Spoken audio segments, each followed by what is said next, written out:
Hello, আমি রিদাস story world. আজকের ঘটনাটি তাহলে শুরু করা যাক। ঘটনাটা এক ইমামের কাছ থেকে শোনা। ইমাম সাহেবের নিজের সাথে ঘটে যাওয়া ঘটনা। 1980 সালের দিকে বরিশালের কোনো একটা মসজিদে চাকরি করতেন ইমাম সাহেব। তিনি ছিলেন ওই এলাকার খুব শ্রদ্ধেয় একজন ব্যক্তি। তাকে সবাই ভালোবাসত একমাত্র তার সততার জন্য।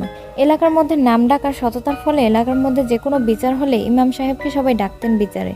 তো একদিন ইমাম সাহেবের এক বন্ধুর ছেলের বিচারে ডাকা হলো। সব সময়ের মতো ওই বিচারও ইমাম সাহেবকেই ডাকা হলো। রিদাস স্টোরি ওয়ার্ল্ড, ভয় না পেয়ে দেখতে থাকুন।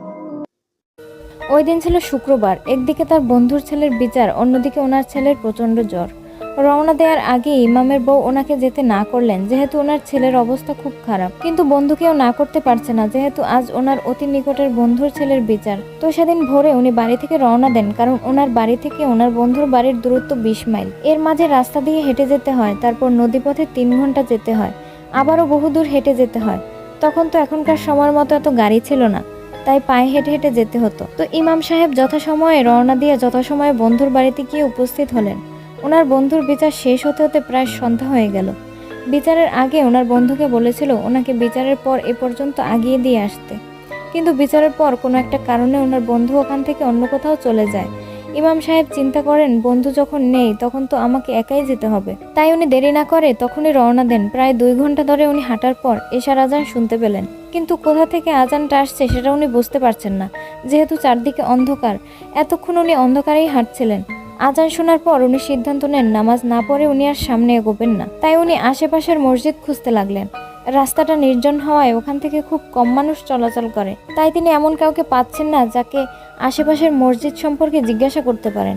তাছাড়া আশেপাশে তেমন কোনো বাড়িঘরও নেই। হঠাৎ সামনে একজন লোককে আসতে দেখলেন। ওই লোকটার হাইট 6 ফুট আর পুরো শরীর কালো কাপড়ে ঢাকা। ইমাম সাহেব ওই লোকটাকে মসজিদ সম্পর্কে জিজ্ঞাসা করলেন।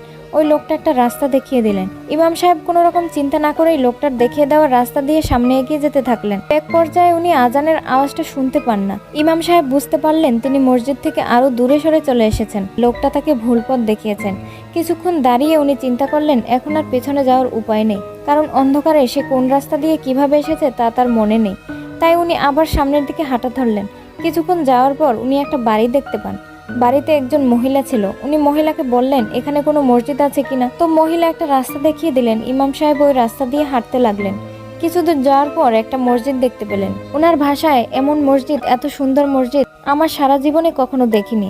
উনি মসজিদের সামনে দাঁড়িয়ে চিন্তা করলেন এখানে এত সুন্দর মসজিদ আছে, তা তো কেউ আমাকে বলেনি। কিছুক্ষণ চিন্তা করে ইমাম সাহেব মসজিদের ভেতরে গেলেন। ওনার মতো মসজিদের মধ্যে এত সুঘ্রাণ আর এত আরাম যা উনি কখনো দেখেনি। মসজিদের ভেতর ঢুকতেই ওনার সকল ক্লান্তি দূর হয়ে গেল। কিছুক্ষণ বিশ্রাম নিয়ে উনি সুন্নত নামাজ পড়েন। সুন্নত শেষ করার পর উনি দেখলেন মসজিদে মুয়াজ্জিন ছাড়া আর কেউ নেই। যেহেতু উনি একা, তাই তিনি ফরজ নামাজ পড়ার জন্য উঠে দাঁড়ালেন। আর তখনই ওনাকে অবাক করে দলে দলে লোকজন মসজিদে ঢুকতে লাগলো। উনি লক্ষ্য করলেন সবার চেহারা এক আর সবার মাথা থেকে পা পর্যন্ত সাদা কাপড়ে ঢাকা। আর উনি একটু অবাক হলেন, কারণ গ্রামের মসজিদে সাধারণত এত লোকজন হয় না এশার সময়। সবার সাথে উনিও দাঁড়ালেন নামাজ পড়ার জন্য। তখন ওই লোকগুলো ওনাকে হাতের ইশারায় বললেন নামাজ পড়ানোর জন্য। উনি চিন্তা করলেন আমার সাথে যা ঘটেছে তা মোটেও সাধারণ কিছু না। এখন যদি উনি এই লোকদের বিরুদ্ধে যায় তাহলে ওনার ক্ষতি হতে পারে। তাই উনি নামাজ পড়াতে গেলেন। নামাজ শেষ করার পর উনি আক্ষেপ করতে লাগলেন আমি কেন নামাজ শেষ করলাম, কারণ ওই মসজিদে এত আরাম আর শান্তি যে ওনার ওখান থেকে বেরোতে মন চাচ্ছে না। কিন্তু মন পড়ে রয়েছে বাড়িতে, কেননা ওনার ছেলের অসুখ। যে করেই হোক ওনাকে আজ বাড়ি পৌঁছাতেই হবে। তো উনি যখন মসজিদ থেকে বের হবেন এমন সময় লোকগুলো ওনাকে চেপে ধরলেন খেয়ে যাওয়ার জন্য। উনি আর দ্বিমত করেননি, কারণ উনি বুঝতে পারেন ওনার সাথে অলৌকিক কিছু হচ্ছে। ওনার সামনে অনেক ফল দেওয়া হলো, উনি খেলেন। ওনার মতে আমি এত স্বাদের ফল জীবনে আর কখনো খাইনি। খাওয়া দাওয়া শেষ করে উনি আবার বাড়ির পথে রওনা দিলেন। একটা সময় উনি নদীর কাছে গিয়ে পৌঁছান। তখন গভীর রাত, আশেপাশে কোনো নৌকা দেখতে পেলেন না। তিনি জোরে দুবার চিৎকার করে বললেন কেউ আছে কিনা। যখন উনি কোনো উত্তর পেলেন না তখন ওনার মাথার পাগড়িটা বিছিয়ে তার উপর বসলেন। উনি সিদ্ধান্ত নিলেন ফজরের আজান না হওয়া পর্যন্ত উনি এখান থেকে নড়বেন না। এবারে অনেকক্ষণ বসে থাকার পর উনি একদল মানুষকে নদীর ঘাটের দিকে আসতে দেখেন।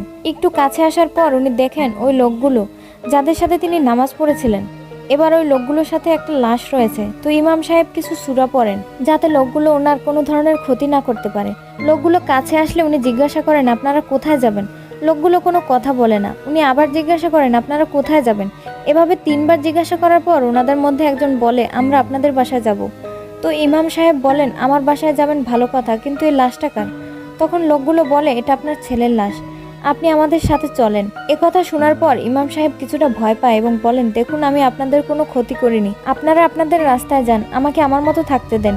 কথা শোনার পর লোকগুলো নদীর পানিতে ডুব দিয়ে কোথাও যেন চলে গেল।